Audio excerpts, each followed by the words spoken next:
Hello everyone and welcome to your own channel think with Faisal. आपके अपने channel think with Faisal पर आपका स्वागत है। और जैसा कि आपसे पता था कि मैं टीचर्स डे स्पेशल का जो वीडियो मैंने बनाया था उसका पार्ट 2 लेकर आऊँगा, तो आपके लिए पार्ट 2 लेकर मैं हाजिर हूँ। इस वीडियो में आज की वीडियो में बताऊँगा कि हम टीचर से क्या चाहते हैं। इससे पहले वाली वीडियो में मैंने बताया था कि टीचर्स हमसे क्या चाहते हैं। अब आज मैं आपको बताऊँगा कि एक आम इंसान यानी हम सब टीचर से क्या चाहते हैं और वो कितना सही है कितना गलत है। आज मैं आपसे इस बारे में चर्चा करूँगा। देखिए, मैं आपसे पहले ये बात कह रहा हूँ कि ये वीडियो किसी पर कमेंट करने के लिए नहीं है। ये सिर्फ एक अवेयरनेस वीडियो है ताकि हम ये समझ सकें कि हम कहाँ गलत हैं कहाँ सही हैं, इस बात का फैसला हम कर सकें। ना ही मैं ये कह रहा कि पेरेंट्स गलत हैं, ना ही मैं ये कह रहा कि टीचर्स गलत हैं। ताकि दोनों हाथ से बचती है और समाज में हर तरह के लोग हैं। कुछ मतलब क्या कहूँ मैं, आप खुद समझदार हैं। मैं इस बारे में कुछ चर्चा नहीं करना चाहता। जो मेरा मकसद है मैं उस पर आता हूँ। देखिए, हम टीचर्स से क्या चाहते हैं। हम टीचर्स को हम अपने बच्चों को टीचर्स के पास पढ़ने के लिए भेजते हैं ताकि कुछ बन सकें। बिल्कुल जायज़ बात है, एक टीचर का काम भी यही है। मगर हम क्या चाहते हैं और कैसे चाहते हैं ये उस चीज़ पर डिपेंड करता है। एक तो होता है कि सही चीज़ चाहना और एक होता है सही चीज़ को गलत तरीके से चाहना। तो मैं आज इन दोनों बातों पर कुछ प्रकाश डालूंगा आपके सामने। जब हम टीचर को बच्चे के पास भेजते हैं तो ये समझते हैं कि बस हमने बच्चे को ऐसी मशीन में डाल दिया या ऐसी मशीन के पास भेज दिया कि वो जादू की छड़ी घुमाएगा या घुमाएगी और बच्चा हमारा एकदम सुपरस्टार बन जाएगा। देखिए, पढ़ाई में इम्प्रूवमेंट होना या बच्चे में इम्प्रूवमेंट होना या करना ये हर टीचर की जिम्मेदारी है। मैं बिल्कुल इस बात को मानता हूँ। लेकिन जिन कंडीशंस में हम वो इम्प्रूवमेंट चाहते हैं वो कंडीशन हर जगह लागू हो ज़रूरी नहीं है। हम क्या चाहते हैं, ज़रा इस बात पर गौर कीजिए। हम चाहते हैं बच्चा आज टीचर के पास गया है, 1 महीना हुआ नहीं, अगर हमने बच्चे को इंग्लिश के टीचर के पास भेजा है तो बच्चा इंग्लिश बोलना सीख जाए और फर्राटेदार इंग्लिश बोले। एक चीज़ मैं पूछना चाहूँगा, कितने ऐसे लोग हैं देश में जो इंग्लिश बोलते हैं या बोल सकते हैं? आप कहेंगे जी इसी वजह से बच्चे को लायक बनाने के लिए भेजा है। हाँ, भेजा है, ठीक है, लेकिन उसको अपना सीखने के लिए टाइम दीजिए। हर एक बच्चा अपने आप में अलग होता है और उसमें सीखने की क्षमताएं अलग अलग होती हैं। आप किन्हीं दो बच्चों को कंपैरिजन नहीं कर सकते। किन्हीं दो बच्चों में आप ये नहीं कह सकते कि नहीं यही इसके जैसा ही है। एक क्लास में पढ़ते हुए, एक स्कूल में पढ़ते हुए, एक ही टीचर से पढ़ते हुए दो बच्चों के सीखने का लेवल अलग अलग हो सकता है और होता है। कोई भी दो इंसान प्रकृति ने एक जैसा नहीं बनाया। दूसरा एग्जाम्पल मैं लेता हूँ। कई बार क्या होता है, हम बच्चों के पास हम टीचर्स को बच्चों के पास भेजते हैं और फिर हम बच्चों से ये उम्मीद करते हैं कि टीचर ने उनको सब कुछ सिखा दिया होगा। चाहे 1 दिन में सिखा दिया हो, चाहे 1 महीने में सिखा दिया गया हो, चाहे जो भी हो।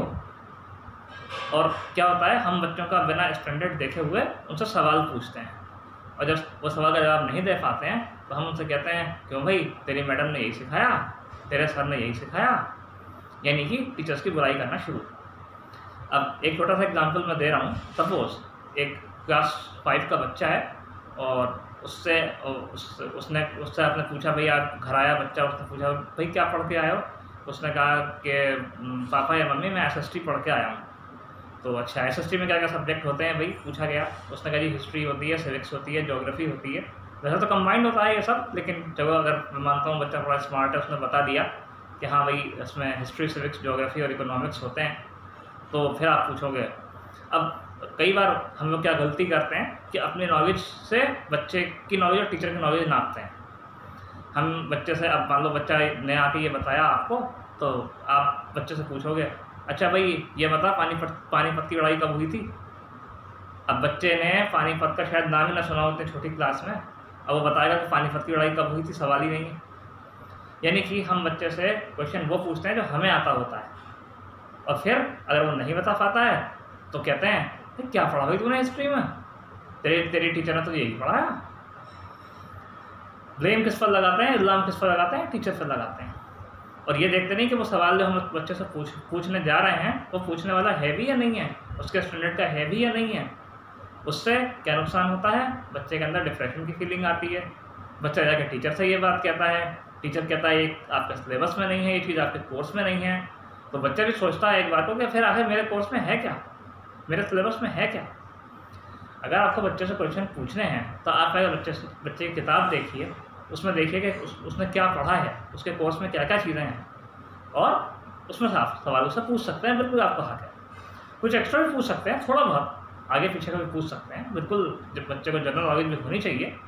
मगर ये कि बच्चा है 4th 5th में या 6th 7th में और आप उससे 10th या 12th का क्वेश्चन पूछें, तो मुझे नहीं लगता कि इस बात में कोई लॉजिक है। या फिर आप कोई ऐसा क्वेश्चन पूछें जो आपने शायद कहीं से सुना हो, कोई ऐसी घटना जो आपने कहीं से सुनी है, आपने बच्चे से पूछ डाली कि भाई बताओ ऐसा कब हुआ था।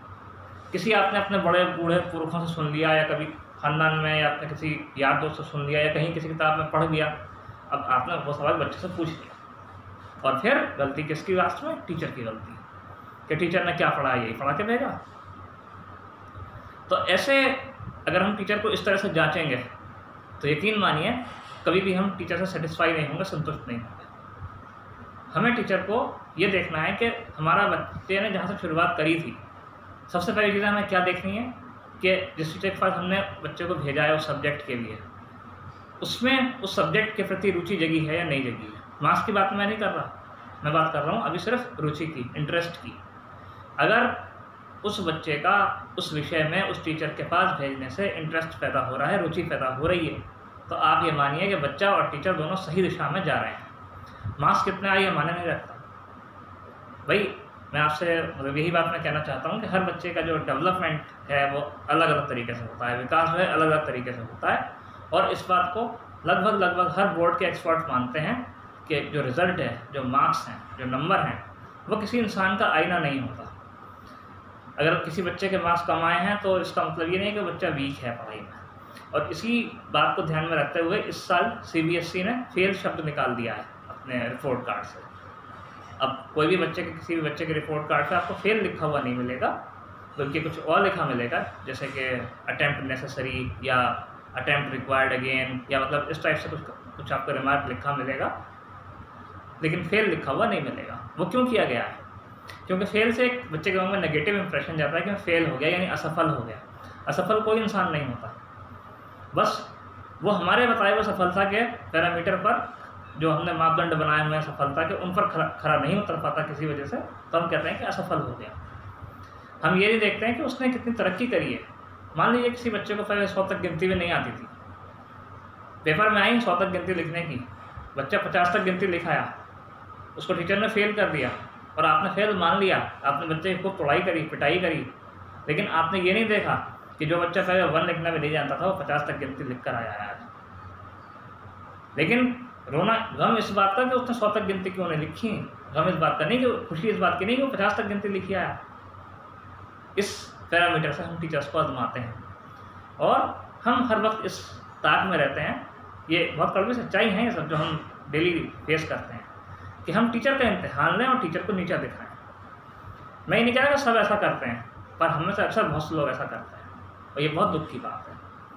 ये ना ही मेरा कोई पर्सनल एक्सपीरियंस है, बल्कि जो ऑब्जर्वेशन है मेरा वो ये कि टीचर को हमेशा हम लोग नीचा दिखाने की कोशिश करते हैं, ये एहसास कराने की कोशिश करते हैं कि तुमने हमारे बच्चे को कुछ नहीं पढ़ाया।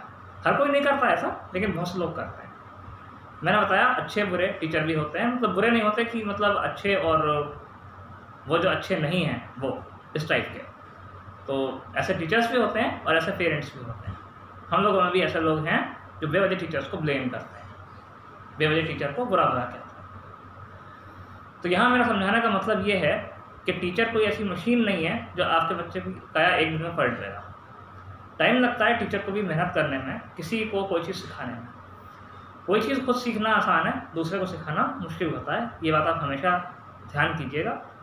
और हर पौधे को बड़ा होने में वक्त लगता है, इसी तरह से जिस तरह से पेड़ पर फल आने में वक्त लगता है, हर पौधे को बड़ा होने में वक्त लगता है, इसी वजह से इसी तरह से हर बच्चे का विकास होने में समय लगता है। और वो समय सबके लिए अपना अपना होता है। एक ही चीज़ को कोई एक दिन में सीखता है, कोई 1 महीने में सीखता है, कोई 1 साल में सीखता है, और कोई 1 शताब्दी या दशाब्दी लग जाती है फिर भी नहीं सीख पाता। ये सबका अपना अपना टाइम होता है कि वो कब सीखेगा, वो हम डिसाइड नहीं कर सकते। लेकिन हाँ, मैं एक बात आप सबसे भी कहूँगा और सभी टीचर से भी कहूँगा कि इसका मतलब ये नहीं है कि बच्चे पर मेहनत ना की जाए। यहाँ मैं टीचर्स का भी एक पक्ष रखता हूँ आपके सामने। हम में से बहुत सारे टीचर्स जो हैं वो ये मान लेते हैं कि बच्चा डफर है, गधा है, कुछ कर ही नहीं सकता। पेरेंट्स जाते हैं तो उनको सबसे पहले क्या वर्ड बोलते हैं, अजी आपका बच्चा तो बिल्कुल गधा है, कुछ जानता ही नहीं, कुछ कर ही नहीं सकता। ये बताइए, मेरा सबसे सवाल है कि आपको कैसे पता कि बच्चा गधा है? क्या आपको सब कुछ पता है? क्या मुझे सब कुछ पता है? नहीं पता तो उसे भी कुछ चीज़ें नहीं पता। फ़र्क ये है कि हमको हमारे स्टैंडर्ड से नहीं पता, उसको उसके स्टैंडर्ड से नहीं पता। लेकिन वो गधा कहाँ से हो गया भाई? तो अगर टीचर किसी बच्चे को गधा बता के या उसके खिलाफ या उसके लिए मन में नेगेटिव फीलिंग रख कर, नकारात्मक भाव रख के कि ये बच्चा कभी तरक्की नहीं करेगा और उस पर मेहनत ना करे, तो सबसे ज़्यादा गलत है, सबसे ज़्यादा बुरा है। टीचर्स की भी जिम्मेदारी बनती है कि वो बच्चे का विकास करने की पूरी कोशिश करें। ये पूरा अपनी तरफ से समय दें, बच्चे को पूरा ज्ञान देने की कोशिश करें और उसको समझाने के लिए, उसको पढ़ाने के लिए, सिखाने के लिए नए नए रास्ते निकालें। अगर बच्चा एक रास्ते से नहीं समझ पा रहा है तो दूसरा रास्ता निकालें उसको समझाने का, और जहाँ तक हो सके बच्चे को पीटने से बचें। आमतौर से ऐसा देखा गया है कि लोग ये मानते हैं कि वीक बच्चों को अगर पीटा जाए तभी वो पढ़ते हैं। 1-2% का मैं कहता नहीं कि किसी का एक्सपीरियंस रहा हो ऐसा, लेकिन जो 99%, 98% जो एक्सपीरियंस है वो यही कहता है कि ऐसा नहीं है। अगर आप बच्चे को अपनी बात बार बार प्यार से समझाओगे तो डेफिनेटली वो करेगा। और टीचर बनने के लिए बहुत ज़्यादा पेशेंस की, सब्र की ज़रूरत होती है। एक अच्छा टीचर वही बन सकता है जिसके अंदर सब्र हो, जिसके अंदर धैर्य हो। अगर आपके अंदर धैर्य नहीं है तो हो सकता है आप टीचिंग में अपना 100% ना दे पाएँ। मैं नहीं कह रहा कि आप टीचर बनने के लायक नहीं हैं, लेकिन ये हो सकता है कि आप 100% ना दे पाएँ अपना। तो मैं उम्मीद करता हूँ आपको जो मैं समझाना चाह रहा था वो समझ में आ गया होगा कि टीचर से भी आप एक्सपेक्टेशन कीजिए, ज़रूर कीजिए, लेकिन इतनी मत कीजिए कि उसके ऊपर आप प्रेशर मेंटेन कर दीजिए और आप ये सोचते रहें कि नहीं टीचर के पास मैंने भेज दिया तो बच्चे की काया पलट 2 दिन में हो जाएगी। ऐसा नहीं होने वाला, कोई भी ऐसा नहीं कर सकता। और टीचर से भी मैं कहूँगा कि बच्चे के बारे में पेरेंट्स को सच बताइए। कई बार क्या होता है कि हम लोग तारीफ़ पाने के लिए बच्चे को बिना वजह नंबर दे देते हैं, मर्सी मार्क्स दे देते हैं या नंबर बढ़ा कर दे देते हैं, या पेरेंट्स कह देते हैं कि नहीं बच्चा ठीक है आपका, चाहे बच्चा कमज़ोर भी हो तो भी। तो ये चीज़ गलत है। ऑनेस्टी हर चीज़ में होनी चाहिए, ऑनेस्ट होना चाहिए हमें हर चीज़ के लिए। और बच्चे की जो भी पोजीशन है, बच्चा जैसा भी है वो पोजीशन हमें पेरेंट्स को बतानी चाहिए। तो मैं उम्मीद करता हूँ कि ये आपको जो कुछ मैंने बताया आपको कुछ मेरी बात समझ में आई होगी, और जो मेरा मकसद है कि मैं एक टीचर और पेरेंट्स के बीच एक अच्छे संबंध पैदा कर सकूं, दोनों को समझाकर, उस मकसद में मुझे कामयाबी मिलेगी और आप सबको सहयोग मिलेगा। इसी के साथ मिलता हूं मैं आपसे अगले किसी वीडियो में, तब तक के लिए बाय।